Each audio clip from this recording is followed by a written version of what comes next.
आज हम photo electric effect के विषय में जानना चाहेंगे। What is photo electric effect? तो बच्चों, जब एक पर्टिकुलर फ्रिक्वेंसी का फोटोन किसी मेटल की सरफेस पे फॉल करता है और वो उस सरफेस से फ्री इलेक्ट्रॉन को इजेक्ट करा देता है, इस फिनोमेना को हम फोटो इलेक्ट्रिक इफेक्ट कहते हैं। तो photo electric effect is the phenomena of emission of electron from the surface of the metal when a photon of suitable frequency falls on the surface of the metal।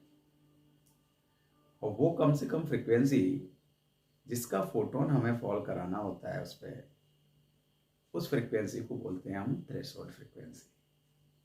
और जितनी energy चाहिए होती है electron को बाहर आने के लिए उसको हम कहते हैं वर्क फंक्शन। ये सारी चीज़ें हम डिस्कस करेंगे बच्चों। अब ये देखना है कि फोटो इलेक्ट्रिक इफेक्ट जो होता है ये आखिर डिस्कवर किसने किया। तो बच्चों, फोटो इलेक्ट्रिक आपको पता होना चाहिए, फोटो इलेक्ट्रिक इफेक्ट हर्ट्ज ने डिस्कवर किया था और laws of photoelectric effect Lenard ने दिए थे। और इसका डिस्क्रिप्शन, इसका एक्सप्लेनेशन जो है आइंस्टाइन ने किया था क्वांटम थ्योरी के थ्रू। इन सारी चीज़ों को हम पढ़ेंगे। अब जो एमिशन होता है फोटोन का वो किस तरीके से होता है, इसके पहले बच्चों आपको पता होना चाहिए कि फ्री इलेक्ट्रॉन क्या है। तो फ्री इलेक्ट्रॉन एक ऐसा इलेक्ट्रॉन होता है जो मेटल की सरफेस पे फ्रीली कहीं पे भी मूव कर सकता है, लेकिन मेटल की सरफेस को छोड़ के जा नहीं सकता, उसी सरफेस पे कहीं पे भी मूव कर सकता है। ये मूव कर सकता है सरफेस पे कहीं भी, इसलिए इसको फ्री इलेक्ट्रॉन कहा जाता है, but can not leave the surface of the metal. अब ये लीव नहीं कर सकता। लीव करने के लिए क्या करना होगा? अगर इसको उसकी सरफेस से बाहर करना है तो उसे कम से कम निकलने के लिए जितनी एनर्जी चाहिए होती है वो एनर्जी चाहिए, तो उस एनर्जी को हम कहते हैं वर्क फंक्शन। ये एनर्जी हम उसको चार तरीके से दे सकते हैं। या तो हम उस मेटल को हम हीट अप कर सकते हैं। हीट अगर कर दिया जाता है मेटल तो उसकी सरफेस पे जो इलेक्ट्रॉन होता है उसको सफिशिएंट एनर्जी मिल जाती है और वो मेटल की सरफेस को छोड़ के चला जाता है। ये क्या होता है? ये होता है थर्म आयोनिक एमिशन। इस फिनोमेना को कहते हैं थर्म आयोनिक एमिशन। दूसरा तरीका ये है कि जब हम स्ट्रॉन्ग इलेक्ट्रिक फील्ड में अगर हम इसको रख देते हैं किसी मेटल को, तो आपने देखा स्ट्रॉन्ग इलेक्ट्रिक फील्ड के अंदर पोलराइजेशन की वजह से centre of negative charge, centre of positive charge जब सेपरेट होते हैं, सफिशिएंट फील्ड होने की वजह से इलेक्ट्रॉन भी एमिट हो जाता है, उसको एनर्जी मिल जाती है और वो निकल सकता है। ठीक है। तीसरा तरीका है, अगर हम किसी इलेक्ट्रॉन पे दूसरा electron, high energy electron fall कराते हैं, तो जो सरफेस पे फ्री इलेक्ट्रॉन है वो उस इलेक्ट्रॉन की एनर्जी लेकर के एमिट हो जाता है। इस तरह के एमिशन को हम सेकेंडरी एमिशन कहते हैं। चौथा तरीका जो हम आज डिस्कस करने वाले हैं वो है photo electric emission. Photo electric emission में जब लाइट की रेडिएशन जिसकी फ्रिक्वेंसी एक फिक्स फ्रिक्वेंसी का जब फोटोन फॉल करेगा किसी मेटल सरफेस पे, तब जो एमिशन होगा इलेक्ट्रॉन का उसको फोटो इलेक्ट्रिक इफेक्ट कहेंगे। अब बच्चों, फोटो इलेक्ट्रिक इफेक्ट का जो एक्सप्लेनेशन आइंस्टाइन ने दिया वो क्वांटम थ्योरी से दिया। तो क्वांटम क्या है? ये रेडिएशन, लाइट की जो रेडिएशन है ये छोटे छोटे पार्टिकल से मिलकर बनी होती है। एनर्जी ऑफ पैकेट जिनको हम कहते हैं photon. Quanta of energy, packet of energy जो होता है उसको हम क्वांटम कहते हैं। अब क्वांटम थ्योरी क्या है उसको डिस्कस करना जरूरी है। तो क्वांटम थ्योरी में सबसे पहले जो क्वांटा की जो एनर्जी है, एनर्जी ऑफ फोटोन के विषय में सुनो। तो what is energy of photon? सबसे पहले energy of photon, energy of photon, ये फॉर्मूला आपको याद रखना है बच्चों। एनर्जी ऑफ फोटोन क्या है? अगर फोटोन, ये रे है, लाइट की रे, छोटे छोटे पैकेट्स ऑफ एनर्जी से बना हुआ है ये रे, और हर पैकेट को हम क्या कहते हैं? फोटोन कहते हैं, पैकेट ऑफ एनर्जी। ये जो फोटोन है, अगर इस फोटोन की फ्रीक्वेंसी नहीं हुआ है किसी फोटोन, तो इस फोटोन की जो एनर्जी है वो E equals to H nu होगी। E is directly proportional to frequency, जितनी ज्यादा फ्रीक्वेंसी होगी किसी फोटोन की उसकी एनर्जी उतनी ज्यादा होगी। तो energy of photon E equal to H nu, where h is the Planck's constant. Planck's constant, Planck's constant की वैल्यू आपको याद होना चाहिए 6.63 इंटू 10⁻34 जूल सेकेंड, ये फ्रीक्वेंसी है। तो ये होती है बच्चों फोटोन की एनर्जी। अब देखो फोटोन का रेस्ट मास, अगर ये फोटोन रुक जाता है तो इसका रेस्ट मास 0 होता है। रेस्ट मास ऑफ फोटोन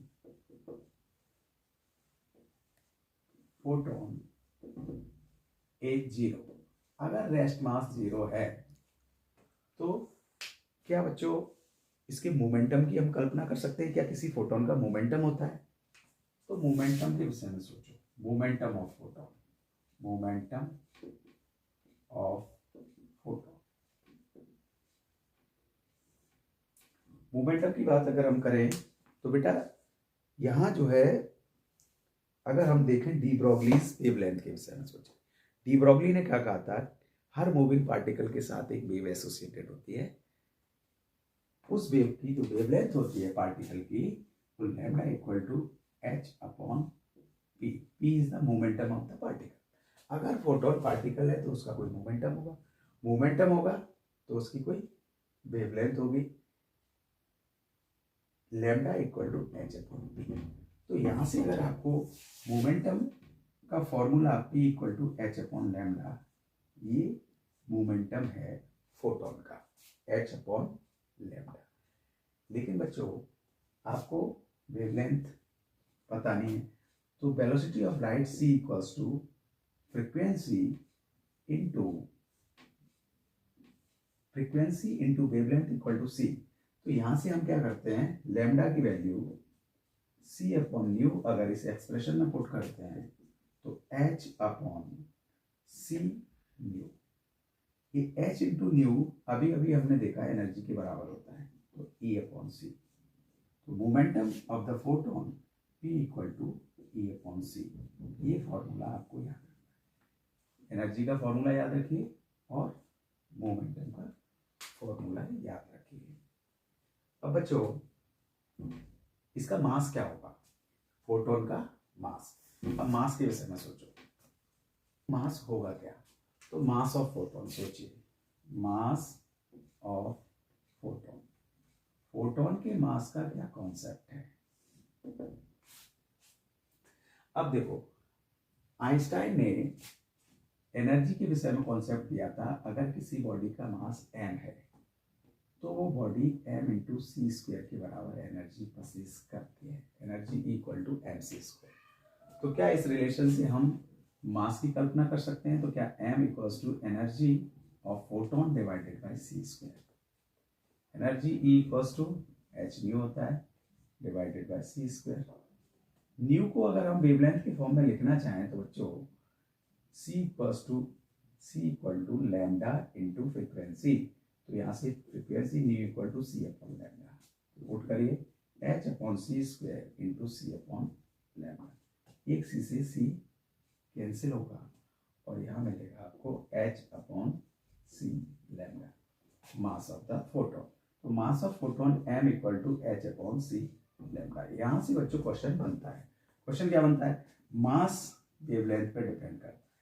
अब बच्चों लाइट में जो विजिबल पार्ट होता है उसमें ही 7 कलर होते हैं और सातों कलर की जो वेवलेंथ है वो डिफरेंट होती है। तो क्या डिफरेंट कलर का जो फोटोन होगा उसकी वेवलेंथ भी डिफरेंट होगी? बिल्कुल होगी। तो उसका मास भी डिफरेंट होगा। तो mass is inversely proportional to wavelength. ये रिलेशन आपको याद रखना है। इसका मतलब ये है, अगर रेड कलर की वेवलेंथ और वायलेट कलर की वेवलेंथ की बात करें तो रेड कलर की वेवलेंथ ज़्यादा होती है, वायलेट की कम होती है, और जिसकी वेवलेंथ ज़्यादा होगी उसका मास कम होगा।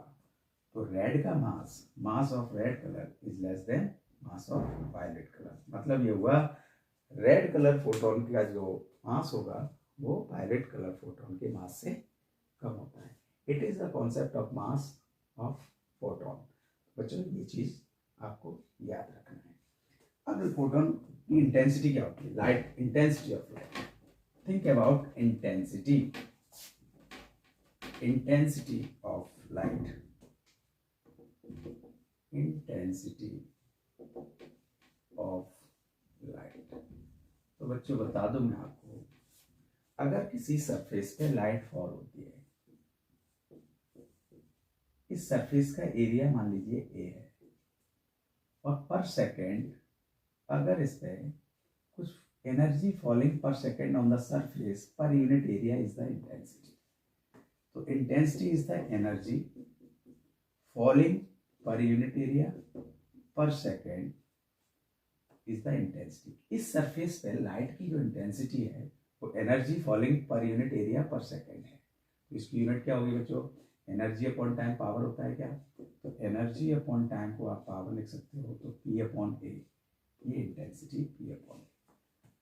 Power watt, area metre square, तो वॉट पर मीटर स्क्वायर लिख सकते हैं हम इसको, इसकी यूनिट जो है, या फिर जूल पर सेकेंड पर मीटर स्क्वायर, इसकी ऐसा यूनिट लिख सकते हैं। तो intensity is the energy falling per second per unit area of the surface, intensity of light. So it is the power, it is not momentum, it is power. So intense, this is intensity. अब सोचो बच्चों, अगर यहाँ मान लीजिए t time में if capital N photons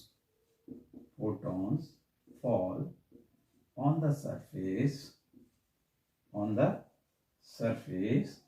in time t, अगर T time में कैपिटल एन फोटॉन्स फॉल होते हैं, तो देखो बच्चों एनर्जी क्या होगी?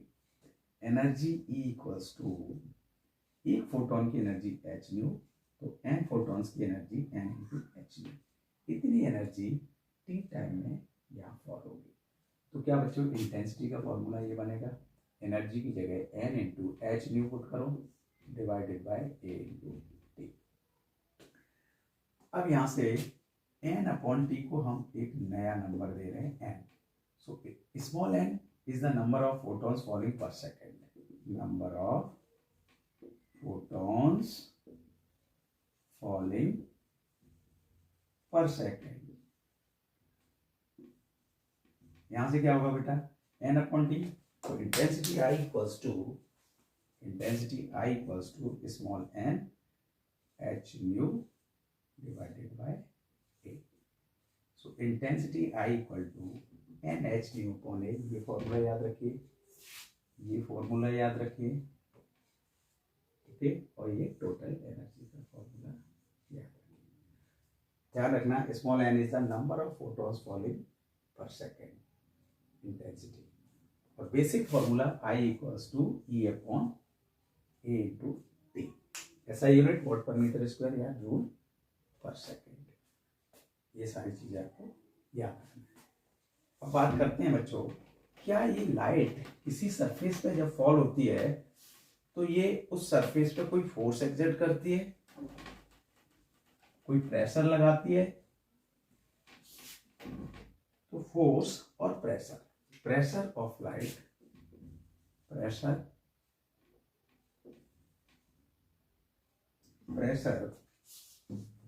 फोर्स और pressure, force and pressure of light. अब देखो बच्चों, अगर मान लो इस सरफेस पे जो फोटॉन्स फॉल हो रहे हैं, इन फोटॉन्स की वजह से मान लीजिए एक फोटोन इधर से गया, इस फोटोन का जो मोमेंटम है वो हमने पी आई मान लिया, मोमेंटम। फिर ये फोटोन क्या करेगा? रिफ्लेक्ट होगा। रिफ्लेक्शन डिपेंड करेगा कि ये सरफेस कैसा है।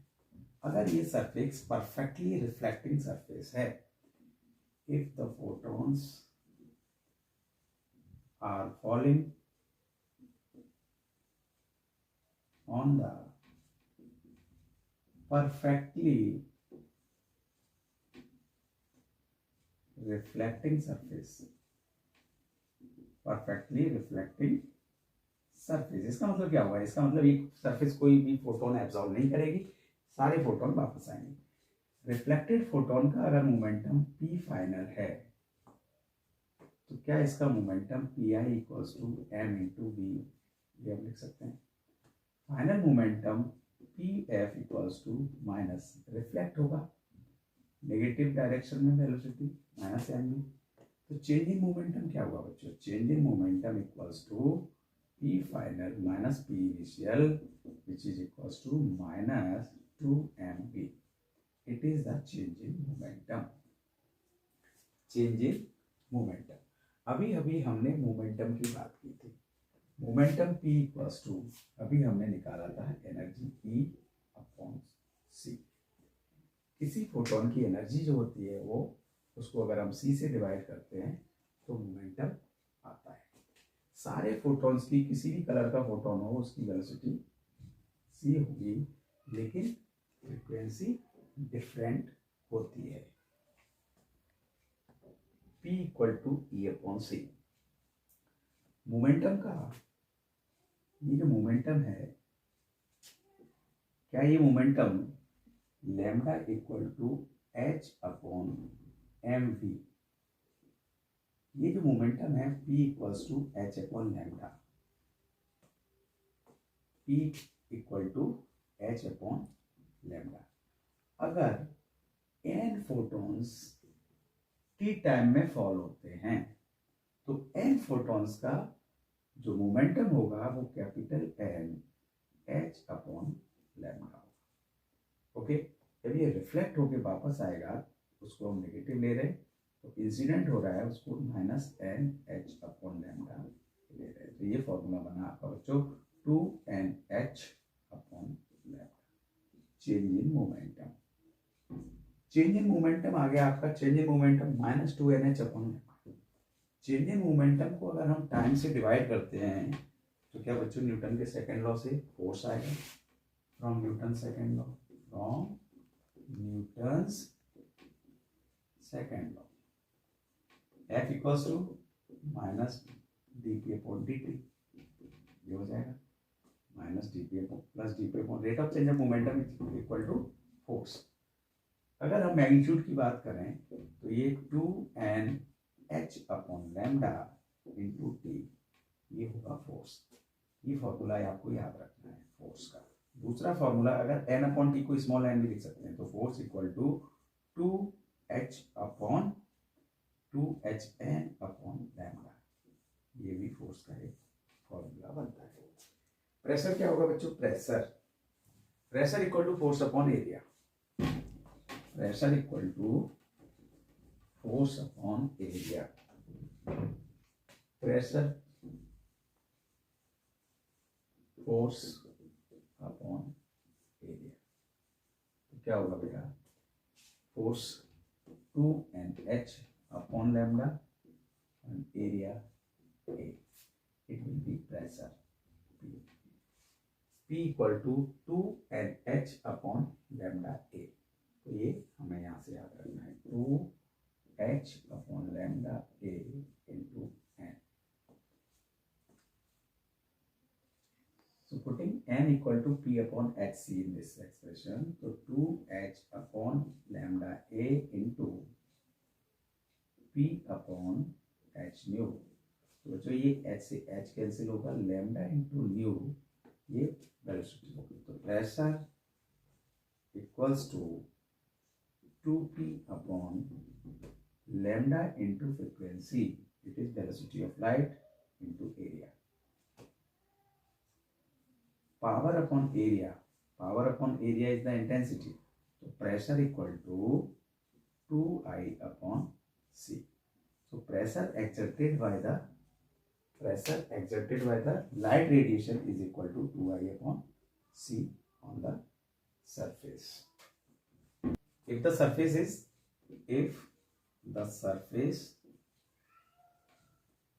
is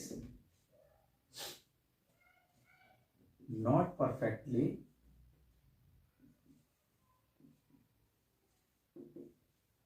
reflecting or perfectly absorbing, मतलब ये हुआ, अगर फोटोन को सरफेस एब्जॉर्ब कर लेती है कंप्लीटली, तो जो प्रेशर बनता है वो P equals to I upon C होता है। तो ये बच्चों हमने थोड़ा सा पढ़ा प्रेशर के विषय में, मास के विषय में, इंटेंसिटी के विषय में, एनर्जी के विषय में। ये सब थोड़ी सी जानकारी आज के टॉपिक में हमने कलेक्ट की है। अगले टॉपिक में हम इससे आगे बढ़ेंगे। Thank you.